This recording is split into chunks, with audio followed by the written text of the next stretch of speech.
Hello my dear students, আমরা 2025-এর NEET এক্সামকে focus করে এগোচ্ছি। এনসিইআরটির বই তোমরা লাইন বাই লাইন পড়েছো, আমি এক্সপ্লেন করেছি তোমাদের কাছে, এবং এর সঙ্গে সঙ্গে আমাদের এমসিকিউ প্র্যাকটিসও কন্টিনিউয়াসলি চালিয়ে যেতে হবে। আমি টপিক ওয়াইজ তোমাদের পরপর এমসিকিউ রেডি করে দেবো। এতে যেমন তোমরা এক্সাম ফরম্যাটের সঙ্গে পরিচিত হবে, তেমনই তোমাদের অ্যাকিউরেসি বাড়বে, স্পিড বাড়বে, কনফিডেন্স বাড়বে, আর তার সঙ্গে তোমরা নিজেদের উইকনেসগুলো ঠিকভাবে বুঝতে পারবে এবং নিজেদেরকে আরও বেশি কেয়ার নিয়ে প্রিপেয়ার করবে। চলো আমরা আজকে এমসিকিউ প্র্যাকটিস শুরু করি।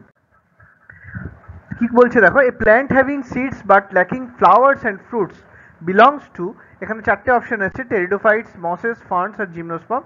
এখানে কারেক্ট আনসার হচ্ছে জিমনোস্পার্মস।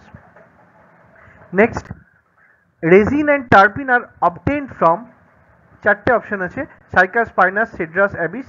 এখানে কারেক্ট আনসার হচ্ছে Pinus. Which one of the following is not common between Funaria and Selaginella? চারটে option, archegonium, embryo, flagellated sperms আর রুটস। এখানে কারেক্ট আনসার হচ্ছে roots. Pteridophytes differ from mosses or bryophytes in possessing, এটা answer হবে well developed vascular system. The wing of Pinus seed is derived from, এর correct answer হচ্ছে surface of ovuliferous scale. Thank you.